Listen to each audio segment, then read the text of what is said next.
Mas na verdade eu queria falar para vocês, esse aljava de hoje é um aljava que eu não vim preparado para pregar. Na verdade eu queria poder estar fazendo essa retrospectiva com vocês. Eu marquei dia por dia desse ano que nós tivemos reunidos, o que foi construído, e queria passar por cada um desses pontos com vocês hoje. Vamos voltar a fazer uma viagem para a gente recapitular o que o Senhor construiu em nós. Isso é importante a gente fazer. O que foi gerado em nós esse ano, né? Mais uma vez demonstrar a vocês a gratidão que eu tenho a Deus pela vida de cada um de vocês.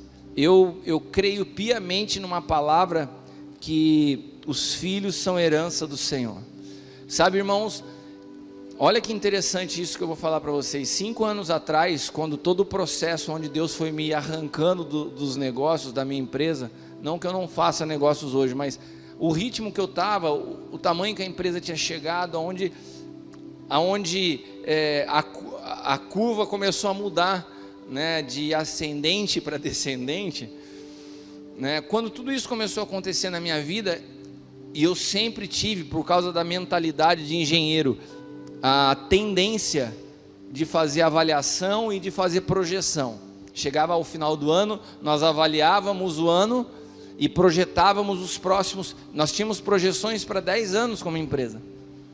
Quando isso tudo começou a acontecer e a minha mente ainda funcionava dessa forma, era terrível, porque eu olhava para trás e só via perda. Eu olhava para trás e só via prejuízo. Eu olhava para trás e parece que estava dando tudo errado. Eu olhava para cada ano que iniciava e parece que eu tinha andado 10 passos para trás do ano anterior. Até que o Senhor me falou o seguinte: para de tentar olhar para a tua vida como se fosse uma empresa. A construção que eu estou fazendo é no Espírito, e você não está conseguindo perceber o avanço que você está tendo. Porque para Deus o avanço é em Cristo, não é o avanço na vida. E quando eu comecei a olhar para isso, e eu chego hoje, nesse ano de 2019, podendo concluir esse livro da Engenharia da Graça, e tendo os filhos participando disso, eu vejo que de 2015 aproximadamente para hoje, Deus me enriqueceu demais. Esses dias eu postei um texto da palavra no Instagram da Engenharia da Família. Já fica a dica aí, né? Esse livro terá uma sequência, né? Isso foi até uma direção que o Luiz Hermínio me deu quando eu falei do livro para ele. Ele falou assim: estude todos os assuntos que você tiver, através disso, faça uma trilogia. Então essa trilogia já está na cabeça. Mas, e daí eu perdi o que eu ia falar. Me lembra o que eu estava falando? O assunto da família.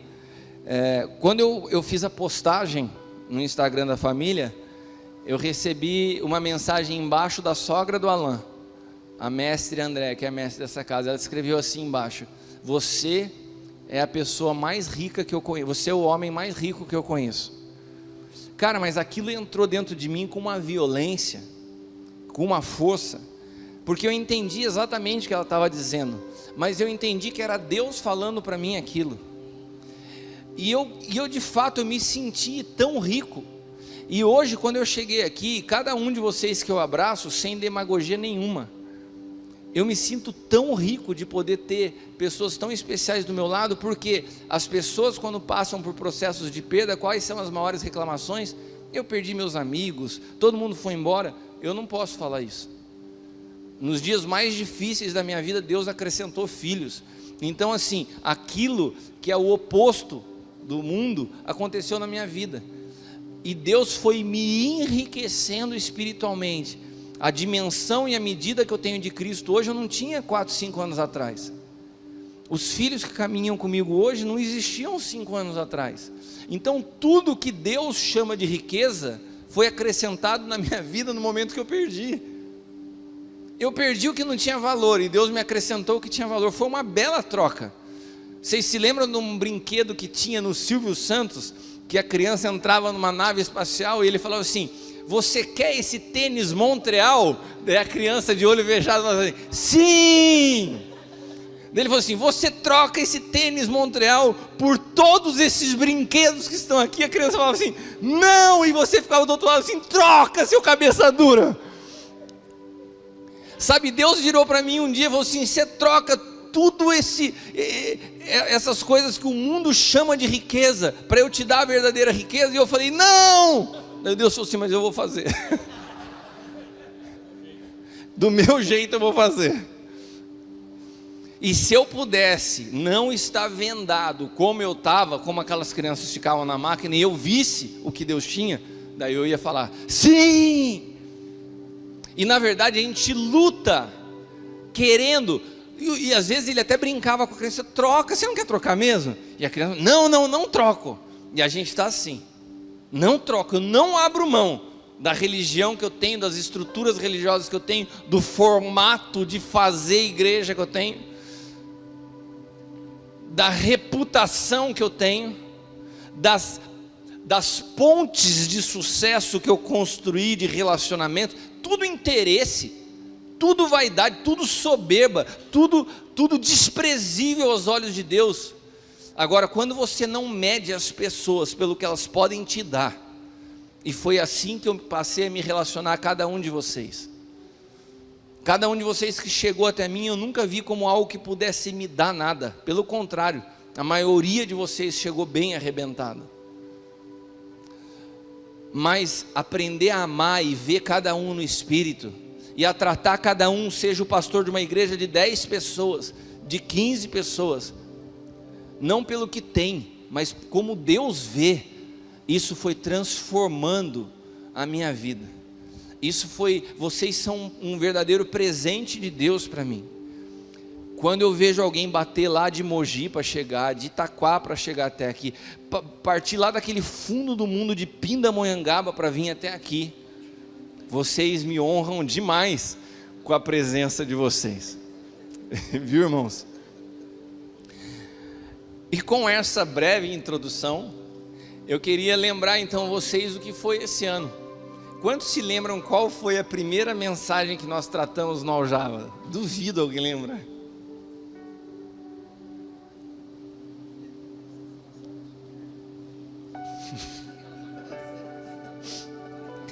Os cara que começam a chutar. Foi alguma coisa de morte, né? A primeira mensagem ministrada no Aljava esse ano foi no dia 2 de fevereiro. Nós falamos sobre primícias e mesclas. Você acertou? Então você vai ganhar um brinde depois.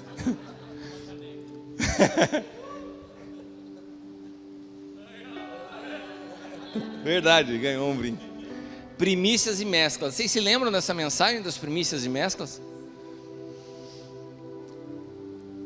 Nós falamos da importância de você ter um ambiente puro para gerar.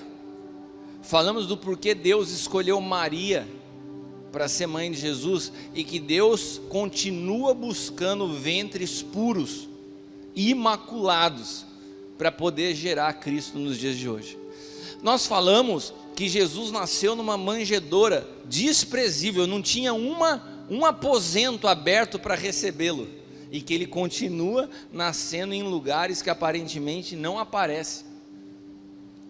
Ele sempre se manifestou de maneira que confunde os homens, porque ele sempre se manifestou através da humildade. E daí naquele dia 2 de fevereiro nós falávamos também do princípio das primícias, que como a primícia é santa, todo o restante é, do primeiro mês do ano. E é importante a gente recapitular isso, porque nós estamos na iminência de chegar já para um novo ano. Primícia diz respeito aos primeiros frutos. Como nós entramos no ano de 2020? Quais vão ser os nossos primeiros frutos? Como nós vamos entrar como filhos? Como nós vamos entrar em 2020 como igreja? Como nós vamos entrar em 2020 com as nossas finanças, no nosso relacionamento conjugal? Tudo que você pisa em 2020 declarando tem efeito sobre o fim do seu ano, porque é uma primícia. Então já vamos recapitular isso. Depois teve o segundo Aljava, foi no dia 16 de março. 16 de março nós tratamos de um assunto bem interessante, que foi a paternidade precoce. Não sei se vocês se lembram disso. E eu falei que pior do que você ser órfão é você ser filho de um pai imaturo. A importância que os filhos ouçam seus pais, para que nós possamos ter alinhamento no que estamos edificando. E olha que interessante, nós estamos terminando esse ano falando de ser portadores de uma visão geracional. Deus começou o ano falando da importância de nós estarmos atentos ao que o nosso pai está falando. Nós temos que ter um alinhamento no espírito, irmãos. Nós precisamos construir na mesma direção. Nós precisamos estar alinhados ao mesmo desenho. Isso foi tratado no dia 16 de março, sobre a importância de nós sermos governados por uma realidade invisível. Depois, dia 11 de maio. Dia 11 de maio para mim foi muito marcante, porque eu falei uma mensagem sobre o homem integral. Eu não sei se vocês se lembram, no dia 11 de maio eu ministrei a partir de uma experiência que eu tinha tido com meu pai natural. Vocês se lembram dessa história? Que vivendo como filho, tendo um relacionamento excelente, eu fui meio que ocupando o papel de pai sobre a vida dele, e tomei sobre mim responsabilidades que não eram minhas. E chegou um dia que estava muito pesado, e o Senhor falou para mim assim: você distorceu o papel com teu pai. Eu falei: mas o que eu faço? Volta e fala para ele que você quer só ser filho. E aquilo foi libertador. Aquilo que aconteceu naturalmente abriu uma chave no meu espírito. Foi como se Deus falasse assim: eu vou te levar agora a uma profundidade maior do que é ser filho. E aquela ministração do homem integral, que foi no dia 11 de maio, nós falamos isso, que a maioria dos homens hoje tem dificuldade em enfrentar problemas porque não foram bem formados na sua coluna dorsal do espírito. Porque assim como há um homem natural que tem um processo de gestação e formação, há um homem espiritual que ele é formado dentro de um ambiente familiar. Quando há algum dano nesse processo de formação no espírito, isso resulta num homem emocionalmente instável. Homens infantilizados, que não sabem tomar decisão, que deixam suas mulheres vivendo num ambiente inseguro, porque não foram bem formados. Então, o ambiente da paternidade, ele reestabelece no homem essa integralidade. Você é realinhado dentro da sua concepção como homem, sendo filho. Ninguém está apto a ser pai se não sabe ser filho. Ou seja, o aljava não é uma reunião de filhos, o aljava é uma reunião de futuros pais. Amém? Irmãos, vocês estão muito quietos. Normalmente vocês são mais responsivos, né? Vocês estão aqui? Dia 17 de maio, quem está me assistindo agora pela TV Rica vai se lembrar. Dia 17 de maio nós tivemos o nosso primeiro aljava no Japão. Uau! Eu estava de lá, eu mandei fotos para vocês, mandei vídeos para vocês. Quantos se lembram? Nós fizemos uma reunião incrível no Japão com os pastores, uma mesa. Cara, eu me senti com todos vocês à minha volta lá. Quando a gente sentou na mesa e começou a produzir o aljava, eu falei assim: cara, isso não nasceu aqui, isso nasceu com os filhos lá. E Deus está... E começou a se nascer então o projeto dessa base da ATT, né, das torres de transmissão, com aquele aljava no Japão.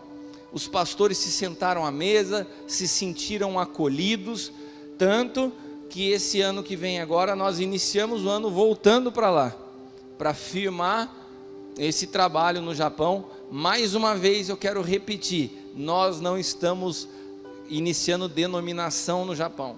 Nós não estamos começando uma nova igreja no Japão. Nós estamos indo lá servir as igrejas que já estão lá. Amém? O aljava é uma mesa aonde nós vamos produzir comunhão e ambiente para aqueles que estão caminhando sozinhos. Eu não vou gerar uma competição com quem é meu irmão. Não vai ter ministério sonho de Deus no Japão. Agora vai ter uma mesa de servir. E provavelmente, olha para quem está do lado e fala assim: provavelmente você vai participar dessa mesa um dia.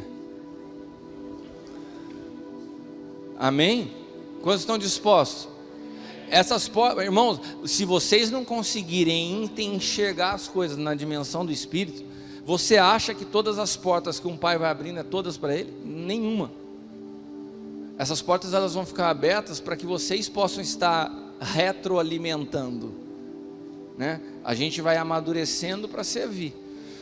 Então dia 17 de maio nós estivemos lá no Japão. Dia 1º de junho nós tivemos, para mim, a palavra mais profunda que eu já ouvi sobre paternidade na minha vida. Nós tivemos um aljava especial ministrado pelo apóstolo Gustavo Lara. Quantos estão lembrando?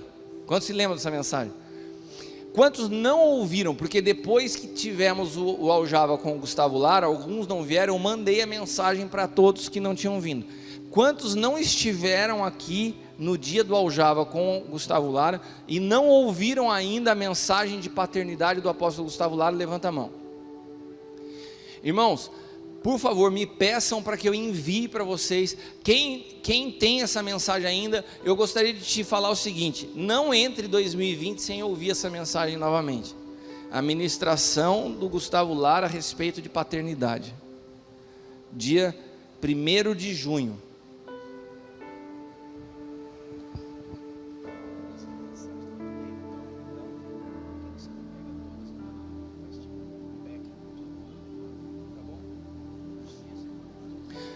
O Cris está pedindo para eu fazer uma coisa, eu já topei. Eu vou pegar um pacote de todas as mensagens desse ano e vou enviar todas para vocês.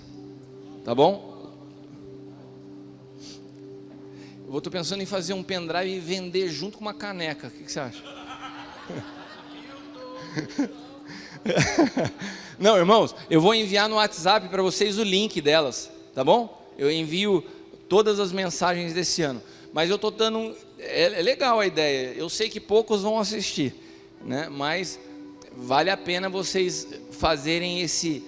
Quando eu fui fazendo essa retrospectiva e o Senhor me pediu para fazer, eu vivi cada palavra de novo. Eu me lembro exatamente do que foi a palavra do apóstolo Gustavo Lara aquele dia sobre paternidade. E ele falou o seguinte: caminhar numa casa paterna não te faz filho. Caminhar do lado de um pai apostólico não te faz filho. Falar que você é filho não te faz filho. Chamar alguém de pai não te faz filho. Mas honrar a palavra ministrada e receber da vida de um pai espiritual te gera no espírito como filho com um pai espiritual. E ele trouxe uma série de fundamentos importantíssimos. Isso foi no dia 1º de junho. Depois, no dia 6 de julho, nós falamos sobre a necessidade da renúncia para poder viver a vontade do Pai, e anunciamos, como nós estamos anunciando hoje o livro antes do lançamento, né, de forma exclusiva, nós anunciamos de forma exclusiva no dia 6 de julho o Efatá Online. Foi a primeira vez que nós falamos do Efatá Online para vocês num preço diferenciado, numa condição... Oi? Não, dia 6 de julho foi avisado. Depois que começou o aljava online, foi mais para frente. Nós anunciamos no dia 6 de julho o aljava online. E daí, quando nós anunciamos o aljava online, nós lançamos por um preço promocional. Há alguém que está aqui que já está cursando o aljava online? Amém. Irmãos, eu queria incentivar vocês a entrarem, né? Tem sido uma ferramenta poderosa. A aula que está sendo ministrada agora está sendo ministrada pelo Cris, a aula vigente sobre a carta aos Hebreus, uma matéria muito preciosa. E se você entrar agora, todas as matérias que tiveram até agora, que foram 3, estão todas disponíveis. Então você consegue assistir, fazer a prova e entrar o ano que vem no mesmo ponto da turma atual. Então ainda dá tempo para você fazer. Depois chegamos no dia 10 de agosto. Quantos se lembram a mensagem do dia 10 de agosto? Cara, olha que coisa profética. Dia 10 de agosto eu ministrava sobre a engenharia da graça pela primeira vez. Nós falamos da importância da exatidão e tratamos só o aspecto de apresentar o conceito. Não falamos de patologia, nada disso. Foi só uma primeira parte, vocês lembram? Eu dividi a mensagem em 2. E naquele dia, o Cris chegou para mim e falou assim para mim: isso aí vai virar um livro. Naquele dia. E naquele dia ele falou para mim assim: se prepara que esse vai ser o seu livro mais conhecido. O Dani chegou naquele dia e falou assim: Cris, eu tenho algo para você relacionado a esse livro nesse dia. E naquele dia Deus começou a gerar várias palavras proféticas para mim, que aquela mensagem viraria um livro. E essas mensagens não recebi de ninguém na rua, eu recebi de filhos aqui dentro. E hoje nós estamos no último aljava do ano, anunciando o livro da palavra que eu ministrei no dia 10 de agosto. Nasceu aqui e hoje está vindo à luz com relação à existência dessa palavra profética aqui, né? Em primeira mão, vocês participando disso. E daí foi nesse dia 10 de agosto que foi a primeira vez que nós tratamos num aljava a respeito de dízimo, ofertas e primícias, não na palavra, mas foi quando acabou a mensagem da Engenharia da Graça, que a Vanessa e o Robinho começaram a me perguntar sobre isso, e daí que eu tratei de forma pública as respostas da Vanessa. Dia 7 de setembro fica fácil você saber o que foi, depois da mensagem da Engenharia da Graça, o que nós tratamos no dia 7 de setembro. Não acredito que vocês não... Eu dei a dica. Primeira foi a Engenharia da Graça. Eu falei para vocês aqui, eu dividi a mensagem da Engenharia da Graça em duas partes. O dia 7 de setembro a gente falou sobre as patologias, sobre os problemas gerados quando nós trazemos mescla. Qual foi a primeira palavra que nós iniciamos o ano? Prestem atenção no poder de uma primícia. Quando eu comecei a falar de mescla, é isso que eu queria que vocês entendessem o que Deus fez esse ano. Quando eu comecei a falar de mescla, foi a primeira palavra do aljava do ano. Eu não tinha dimensão que Deus me abriria o entendimento da mescla no nível que chegou a Engenharia da Graça. Então começou o primeiro aljava do ano, falando de mescla e primícia. Daí no dia 7 de setembro, eu estou tratando de novo do assunto mescla com uma outra percepção mais profunda. E a gente está encerrando hoje com o livro já sendo lançado para vocês a respeito desse assunto que iniciou o ano. Vocês poderiam falar assim: uau! Vai, vou te dar uma chance de novo. E a gente está encerrando o ano com esse assunto que nós iniciamos o ano. Putz, vocês estão muito participativos. Eu fico muito feliz também que vocês estão vibrando na mesma intensidade que eu. Vocês estão igual o apóstolo L, é uma vibração interna, né?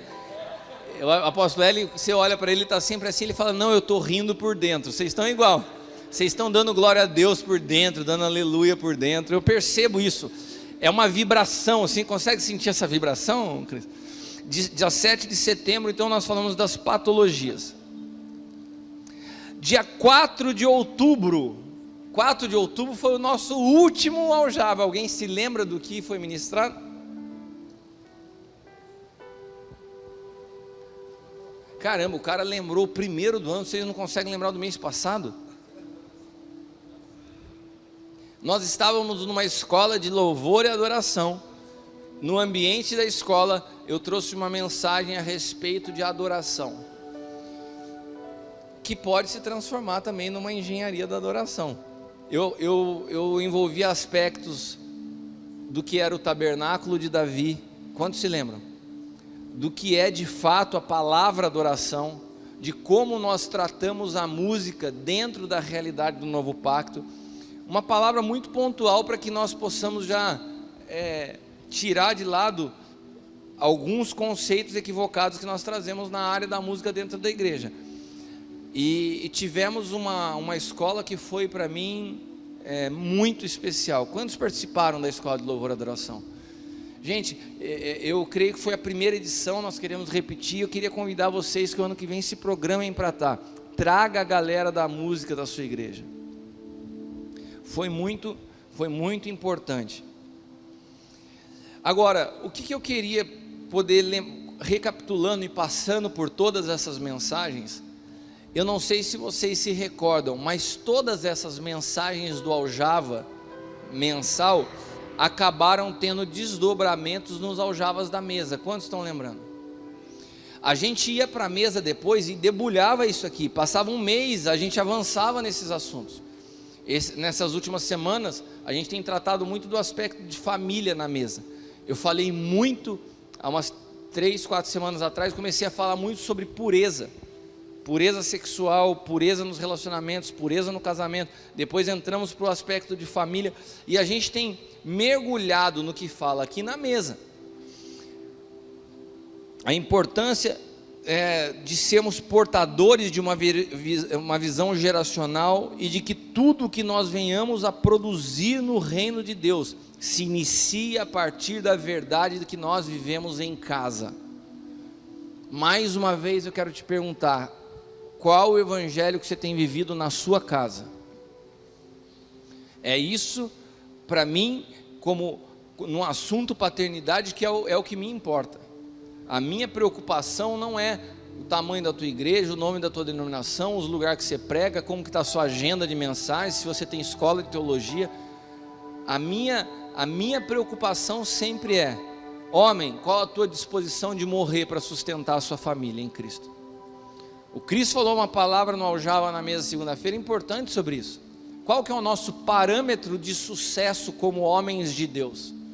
É aquela família, ele até usou a expressão, aquela família do American Dream, né, do sonho americano, aquela menina, um casalzinho de crianças loirinhas, o cara chegando num belo carrão naquela casa que não tem cerca, a mulher abre a porta sorrindo. É isso que você acha que é o padrão de sucesso de família cristã? Uma família impecável que não tenha problemas?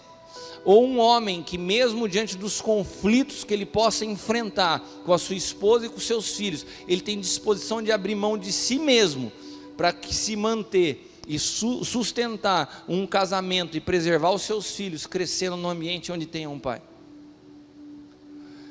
Esse é o nosso desafio.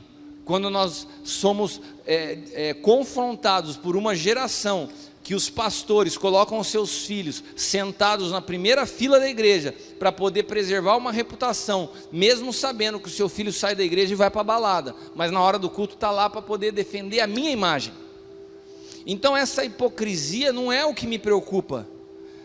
O que me preocupa é como você vive em família, como de fato você trata o seu filho e a sua esposa.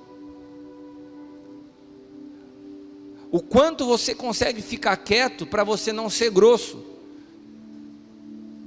O quanto seus filhos olham para você e sentem medo, porque você foi criado num ambiente onde não, eu sou o sacerdote do lar. O sacerdote tem como primeira função servir, não oprimir ninguém com medo.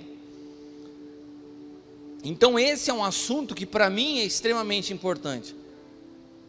Teve uma das primeiras pessoas que começou a caminhar comigo, me pediu paternidade. Ele chegava aqui toda vez, segunda-feira, era o Lincoln e mais esse irmão, né? E esse irmão chegava para mim e falava assim: eu preguei ontem na igreja essa palavra, e começava a pregar de novo para mim o que ele pregou. Eu falei: cara, isso daqui para mim não é paternidade. Ele falou assim: então o que é? Você que vai pregar para mim? Eu falei: também não vou pregar para você. Mas então qual que é a nossa conversa? Eu falei: eu quero saber como está teu casamento. Daí o cara ficou bravo. Ele não queria falar do casamento, ele queria falar do que ele pregou no domingo. Sabe o que aconteceu? Um mês depois ele falou: não quero mais caminhar contigo. Eu falei: beleza, você está rompendo uma aliança, eu não estou rompendo, você está rompendo. 6 meses depois ele estava com o casamento dele separado. Um pastor hoje está divorciado, acabou o ministério. Tudo começa, olha para quem está ao teu lado assim: tudo começa em casa. Outra coisa, os homens só caminham no passo que a esposa e os filhos suportem. Eu vou repetir para você: um homem só caminha no passo que a esposa e o filho suportem. Não adianta um homem correr na frente. Eu estou mergulhado, a minha esposa, você não está em nada, cara. O sacerdote, ele caminha no ritmo. Deus me ensinou isso aqui no Aljava. Quando muitas vezes eu olhava para cada um de vocês e falava: Senhor, ele não está entendendo. Ele falou: então diminui você o ritmo. Um pai caminha no ritmo dos filhos. E assim nós vamos entendendo o nosso sacerdócio. Eu falei isso nessa mensagem da engenharia da família e repito para vocês. Certa vez Moisés chega diante do faraó e fala assim: então faraó, o negócio é o seguinte, vai deixar ou não vai deixar a gente ir? Isso o evangelho segundo o apóstolo Cristiano, né? Foi em outras palavras. Mas daí o faraó vira para ele e fala assim: beleza, cara, você já está me enchendo o saco com essas pragas, com essas coisas, pode ir, mas vai você. Não, daí o faraó fala assim: mas quem vai? Daí o Moisés responde: como assim? Quem vai? Vai eu, vai minha esposa, vai os filhos, vai todo mundo. Daí o faraó falou: não, vá você e os homens. Foi isso que a gente combinou. E essa palavra de Êxodo, porque Moisés ele tem um simbolismo como paternidade, como uma figura apostólica no Antigo Pacto muito forte. E o faraó tem um simbolismo da voz que governa uma geração também muito forte. E a voz falava o quê? Não, vai você, deixa a mulher e os filhos. Essa voz do faraó ecoa até hoje: homem, avance você, deixe a mulher e os seus filhos no outro ritmo, viaja, prega o mundo inteiro, ganha o mundo inteiro e perca a sua casa. E que quando você tiver um dia diante do Senhor, Ele não vai perguntar do mundo inteiro, Ele vai falar assim: e a sua esposa? Ah, essa eu perdi fazendo a obra. Quem já entendeu um pouco da engenharia da graça, sabe que Deus não nos chamou para fazer obra nenhuma. Deus falou assim: ó, você fez o que não era para fazer e perdeu o que você não podia perder. Mas como nós somos atraídos por uma visibilidade, por um sucesso, à luz do mundo gospel, a gente acha que relevância é o número de conferências que você prega, é o número de multidões que estava te ouvindo falar, é o número de seguidores que você tem na internet, que para Deus isso aí é E enquanto você vive nessa corrida, tua família perece, porque requer tempo cuidar de filhos, ainda mais na realidade dos dias que nós vivemos, em que tudo que tem de ruim no mundo está na palma da mão num celular. Se você não tiver o tempo inteiro, se você não for pai, se você não souber cuidar, se você não souber, ao invés de oferecer amor, ficar querendo oferecer pastoreio, você perde os seus filhos dentro de casa.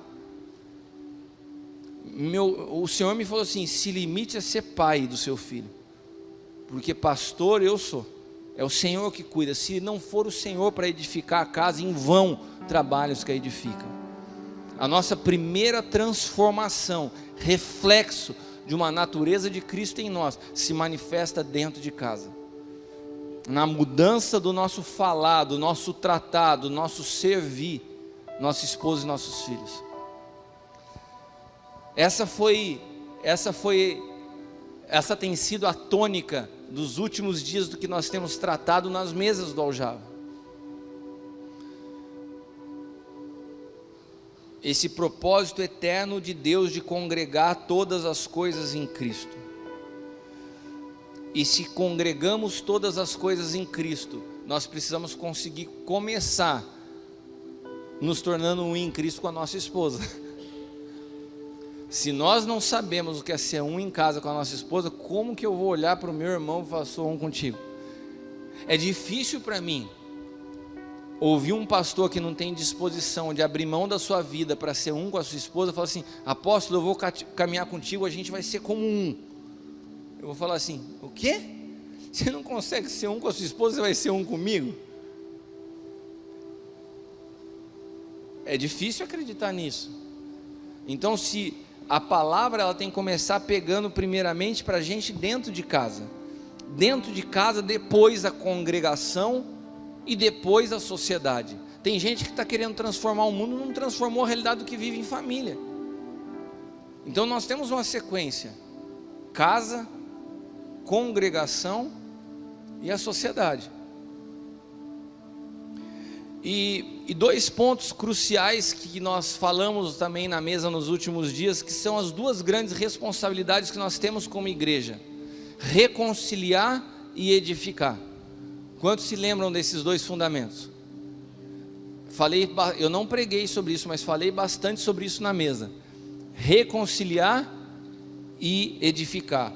Efésios 4:12 fala sobre a edificação, querendo o aperfeiçoamento dos santos para a obra do ministério que é a edificação do corpo de Cristo. Qual que é a obra do ministério? Edificação do corpo de Cristo. Então, para Deus existem dois grandes ministérios: o ministério da edificação e o ministério da reconciliação, que depois está descrito por Paulo aos Coríntios, 2 Coríntios 5,18.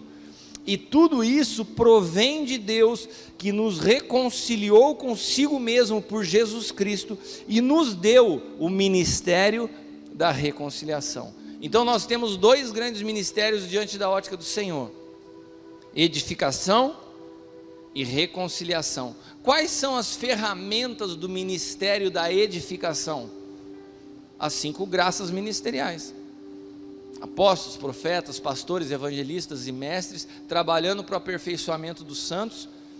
E tem uma coisa que é necessária na edificação, se chama exatidão.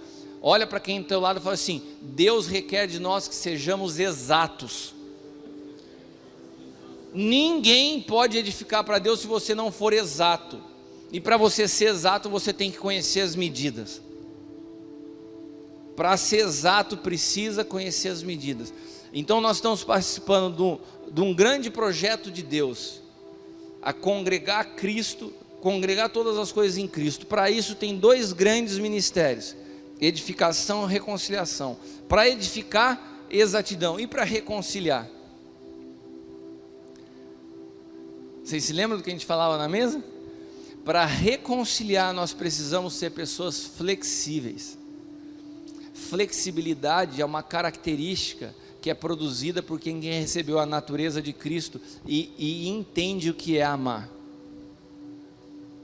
Por que a Bíblia fala que o amor tudo suporta, o amor tudo sofre? Quem ama é flexível.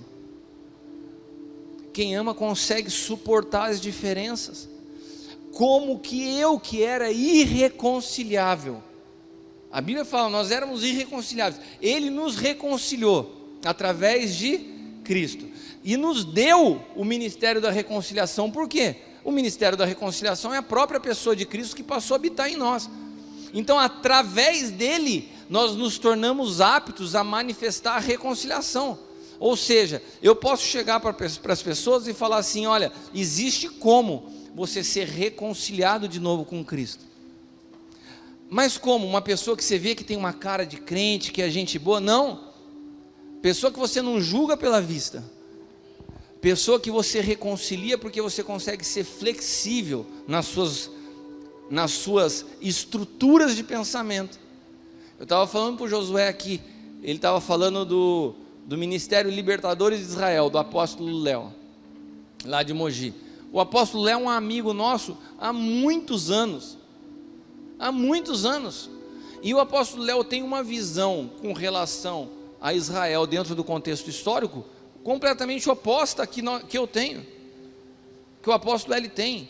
Nós caminhamos como amigos há muitos anos, e foi o que ele estava falando. Isso se chama reino de Deus. Eu sei lidar com as diferenças, porque eu não sou engessado. O amor me torna flexível para respeitar as diferenças. Uma das características dos religiosos é: o apóstolo falou uma coisa que eu não gostei, vou embora. Como assim? O que nos une a um vínculo de amor é uma palavra que faz sentido na sua mente. O dia que eu falar uma coisa que você não concorda, quer dizer que você vai embora? Então você é engessado, inflexível e religioso. Os fariseus eram assim.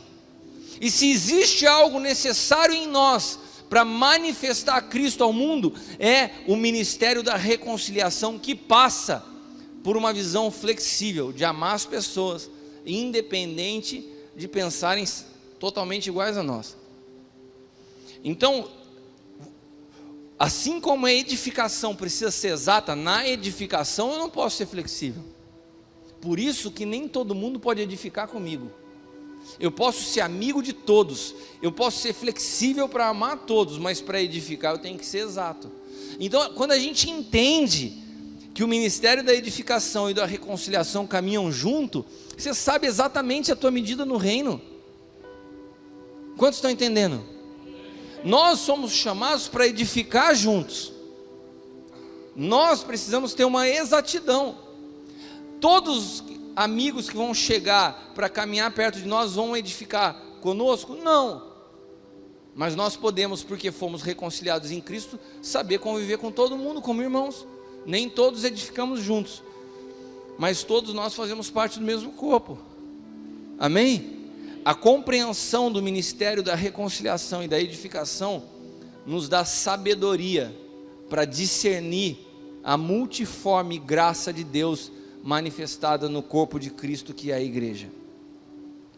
Então, com todo esse retrospecto do que Deus fez esse ano, e irmãos, eu ouso dizer a vocês, se teve um avanço nessa construção espiritual, na vida de cada um de vocês ao longo desses anos, vocês sabem, quem mexe com construção sabe melhor ainda do que eu vou falar, existem obras que não são visíveis.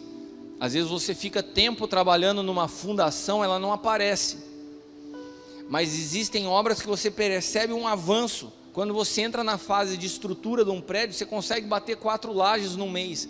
Então quando você olha, o prédio tem 4 andares, no outro mês já tem 8, deu uma esticada. A minha sensação é que esse ano foi um ano de estruturação, porque a estrutura, você vê um crescimento rápido, e eu vi isso na vida de cada um de vocês no Espírito. Quando você começa a ter uma leitura do que está acontecendo no Espírito, e achei essa maneira de Deus falar comigo da engenharia da graça fantástica, porque me dá muita clareza. Esse foi um ano de muito avanço. Você fala assim: apóstolo, você está totalmente enganado, você não sabe o que aconteceu na minha vida, eu só andei para trás. Pode ser que você tenha andado para trás de forma natural, no Espírito. Cada um de vocês que caminham comigo, eu posso afirmar, esse foi um ano que vocês avançaram muito na medida de Cristo. E com isso nós podemos então nos preparar para essa nova estação que nós percebemos diante de nós em 2020. Eu queria encerrar essa manhã fazendo um pedido para vocês: priorizem a participação no Aljava, na mesa e nesse Aljava. Priorizem nas suas agendas. Priorizem. É o lugar para que você, como ministro, como pastor, que você precisa estar. É um pedido que eu te faço, para você caminhar comigo como pai. Você precisa estar. Às vezes a gente corre tanto de um lado para o outro. É nesse lugar que Deus tem trabalhado de forma profunda em nossas vidas. Nós precisamos dessa comunhão. Nós precisamos desse lugar de edificação. Porque se tem alguma coisa que acontece na mesa, é que na mesa esses dois ministérios se tornam visíveis. Reconciliação e edificação trabalhando juntos. Nós sentamos na mesa, é um monte de gente diferente, edificando a mesma coisa. Se Cristo não nos torna um nele, seria impossível. Então a mesa é um lugar muito importante para cada um de nós como ministros, para tudo que o Senhor está construindo. Então eu queria te desafiar a estar preparando a sua agenda na segunda-feira para o Aljava na mesa, preparando a sua agenda para estar em todos os aljavas mensais, porque se aquilo que Deus constrói em nós começa em casa, e espiritualmente nós somos uma casa espiritual entre pais e filhos, aquilo que começa na tua vida e no teu ministério começa primeiramente aqui, quando você se senta como filho. Amém? Então eu quero encerrar esse último Aljava do ano te agradecendo, né? Vocês são a maior riqueza que o Senhor me confiou. Eu tenho plena convicção dessa responsabilidade, tenho plena convicção das minhas limitações, mas sei, e isso eu posso falar com muita clareza, que sempre me movi ao longo desses 5 anos que aproximadamente de Aljava, com muita transparência diante de Deus, em integridade diante de Deus. Nunca houve nenhum outro interesse senão obedecer a voz dele. Cada pessoa que chegou até mim, eu nunca julguei pela vista. Servi cada um de vocês como sirvo aos meus filhos, amando, corrigindo, e creio piamente que alianças são eternas. Cada um de vocês que estão comigo até hoje sabem, né, a não ser o Danielzinho que me deu só mais uma chance para errar, os demais que eu não rompo, nós temos uma aliança para sempre, e se eu não pisar na bola com o Daniel, até com ele para sempre também. E E eu acredito que nós estamos construindo algo muito importante para esse tempo, né? Não existe avivamento aonde não exista maturidade em Cristo. Isso pode ser euforia. E a euforia tem trazido uma estatística que eu li na mensagem para vocês da Engenharia da Graça. Não fui eu, o autor que me deu esse dado estatístico se chama Joseph Matera. Esse cara que o apóstolo L conheceu, ele comprou um livro dele. Nesse livro ele contabiliza alguns dados estatísticos, entre eles que a velocidade de conversão das pessoas nessa geração é proporcional à mesma velocidade que elas abandonam o evangelho quando surgem os primeiros problemas. Por quê? Porque se convertem por causa de uma mensagem de euforia.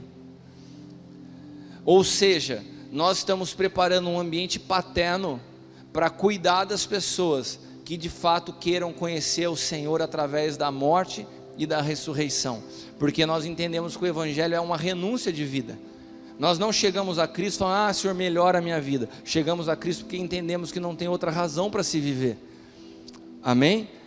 E essa é a mensagem do evangelho. Então, que nós possamos avançar o ano que vem como um só, cada vez mais integrados, cada vez mais nos movendo como um corpo, como uma família, né? Aonde os pais servem os filhos e apontam os caminhos, para que a gente possa estar construindo com exatidão dentro daquilo que o Senhor nos chama de ministério da edificação. E também tendo a habilidade para nos mover em reconciliação, para isso, sujeitando-nos uns aos outros em amor. Amém? Então vamos orar. Eu queria orar por vocês nessa manhã de uma forma diferente. Eu sei que nós temos bastante convidados aqui, mas aqueles que são os pastores, né? Aqueles que estiverem com as suas esposas podem estar com as suas esposas, os que estão sozinhos podem ser sozinhos, mas aqueles que têm uma aliança de filho, eu queria pedir para vocês, não é uma segregação, mas eu queria orar por aqueles que caminham comigo como filhos agora. Queria que vocês viessem aqui à frente, por favor. Os convidados, os outros amigos, irmãos, permaneçam sentados e depois a gente ora junto também, mas só os filhos que caminham comigo como filhos. Vem todo mundo aqui, ó, aqui na minha frente.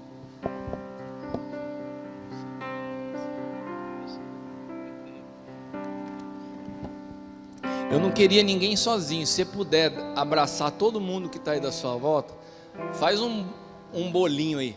Se você vê alguém sozinho, pode chamar a atenção. Você gosta, né, Cris? Amém? Não tem ninguém sozinho, está todo mundo abraçado. Vamos orar. Senhor, nós nos colocamos diante de Ti. Nós somos Teus filhos.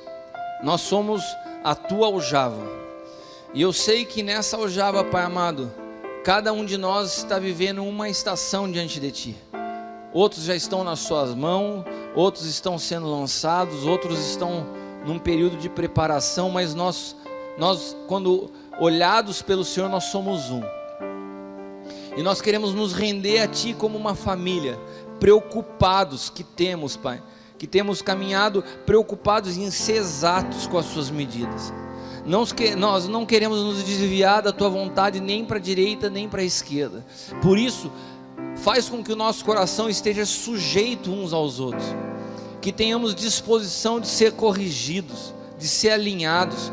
Nos livra de correr uma corrida individual e egoísta, que nós saímos na frente e deixamos nossos irmãos para trás. Que possamos nos ver como um corpo, na simplicidade daquilo que o Senhor estabeleceu do que é ser igreja. Não são grandes templos, não são grandes ajuntamentos, não são grandes movimentações. É um lugar onde o Senhor pode repousar a tua cabeça, e que o Senhor possa nos ver como filhos, onde o Senhor possa repousar a cabeça, uma só cabeça. Pai amado, nos faz trabalhar de uma forma engrenada, de maneira que não haja competição de mão com pé, de órgão com órgão, de funcionamento com funcionamento, mas que todos os nossos funcionamentos e movimentações, ainda que diferentes, contribuam para um único propósito. Eu quero declarar, Pai amado, cada um desses filhos que o Senhor confiou a mim um cuidado, escondidos em Cristo. Pai amado, que a figura da paternidade, que eu sei e tenho a consciência que é só uma representação, porque de fato todos nós somos filhos e o Senhor é o nosso Pai, mas que a responsabilidade que o Senhor me deu eu faça com precisão, de cuidar de cada um deles, e que todos nós possamos ser um como o Senhor é um, Pai, Filho e Espírito Santo. Que sejamos um, que as nossas diferenças não nos separem, que o Teu amor nos envolva e que possamos avançar ainda mais nessa próxima estação, nessa próxima temporada que o Senhor nos mostrou. Que o nosso coração esteja guardado. Eu quero desde já, Pai amado, repreender toda vaidade, toda soberba que possa tentar surgir no nosso meio nesse período onde os resultados se tornem visíveis.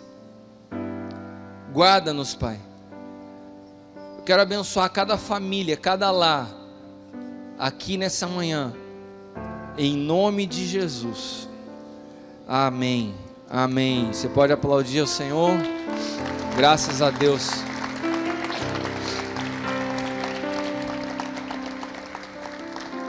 Agora faz o seguinte, não volte para o seu lugar ainda, abre o corredor, forma uma fila aqui. Queria pedir todos os demais irmãos que viessem para cá agora no meio, e daí agora nós como um corpo, vamos abençoar esses irmãos.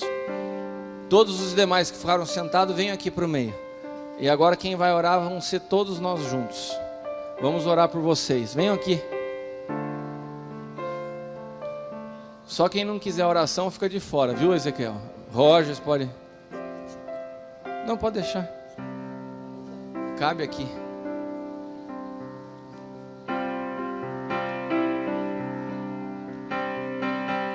Cadê o Daniel?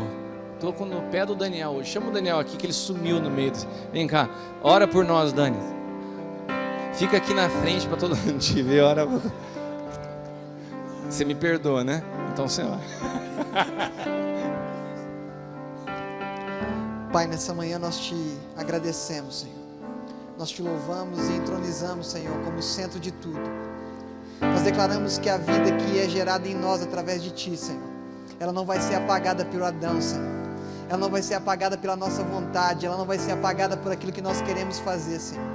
Nós nos sujeitamos à Tua vontade, nós nos sujeitamos ao Teu querer, Senhor. Que as nossas vidas sejam sacrifícios vivos apresentados a Ti, Senhor. Que nós não sejamos levados por emoções, mas pela racionalidade de entender que o Teu Espírito habita em nós e gera em nós a vida, dia após dia. Nós somos manifestados, ó Pai, a partir do momento que nós abrimos a nossa boca, mas não manifestamos a nós, mas manifestamos a Cristo através de nós. Que a cada um de nós que estamos aqui nessa manhã, nessa tarde, ó Pai, possamos ser levados para os nossos lares, ó Pai, mas não somente para estarmos lá, mas para vivermos nesse lar e manifestarmos a vida de Cristo nas nossas casas, nas nossas famílias, nos nossos filhos, ó Pai, tanto naturais como espirituais, Senhor. Que não possamos ser levados por ventos de doutrina, que não possamos ser, ó Pai, o que o mundo quer que nós sejamos, mas que nós possamos ser aquilo que Tu quer que nós sejamos, Senhor. Que a Tua vontade seja perfeita, agradável e boa dia após dia em nós. Que nós voltamos para os nossos lares, ó Pai, não da mesma forma, mas diferentes pela Tua palavra, pela convicção de quem nós somos em Ti, filhos amados, filhos queridos, filhos sustentados pela Tua vontade, pelo Teu querer e vivendo o Teu propósito, não somente aquilo que nós queremos para nós, ó Pai. Nós declaramos que tudo aquilo que o Senhor fez sobre as nossas vidas é bom. Senhor, nós não Te agradecemos somente pelo que o Senhor tem feito, mas principalmente pelo que o Senhor é em nós. Porque independente do que o Senhor faz ou não faz, o Senhor é. Independente daquilo que nós queremos que o Senhor faça em nossas vidas, o Senhor vai fazer exatamente aquilo que o Senhor quer fazer em nós, ó Pai. E nós estamos sujeitos à Tua vontade, em nome de Jesus. nos despeça em paz para os nossos lares, ó Pai, enviados, ó Pai, pelo Teu Filho, e que nós sejamos agentes transformadores da sociedade, que nós sejamos agentes transformadores do nosso lar, e que nós sejamos agentes transformadores em nossa casa, porque nós somos filhos, ó Pai, enviados por Ti, em nome de Jesus, amém e amém. Amém. Vamos estar orando então para encerrar. Lembrando também outra coisa importante que aconteceu esse ano foi a situação com o Dr. Shelby, que começou os grupos de estudo para a gente interferir na área da educação nas nossas cidades, né? Então isso é algo que a gente também vai estar dando sequência com bastante ênfase o ano que vem. Vamos... o Hilton está falando para vocês não esquecerem de passar lá para dar o nome, aqueles que vão acertar ou vão ver a forma de pagamento, passem lá. E é isso. Quem veio e não vai embora se você, nenhum dos filhos que vierem aqui que eu não falei ainda, queria te dar um abraço. O Alessandro, o Wagner, eu não falei ainda. Por favor, esperem, não saiam correndo, quero dar um abraço a vocês ainda, tá bom? Vamos estar orando. Pai, obrigado por essa manhã tão preciosa, por podermos nos ver diante de tudo que o Senhor fez ao longo desse ano, já na expectativa pelo que o Senhor tem no ano que se inicia. Obrigado por podermos caminhar em corpo e entender o Teu propósito cada dia com mais precisão. Quero enviar cada um dos filhos, cada uma das pessoas, dos amigos, daqueles que caminham conosco, cada um de volta aos seus lares. Envio debaixo da graça, do favor e da presença poderosa do Espírito que habita em nós. Que o amor de Deus, que a graça do nosso Senhor Jesus Cristo e a comunhão do Espírito Santo seja sobre nós hoje e sempre. Amém. Deus te abençoe. Não vá embora sem abraçar o teu irmão.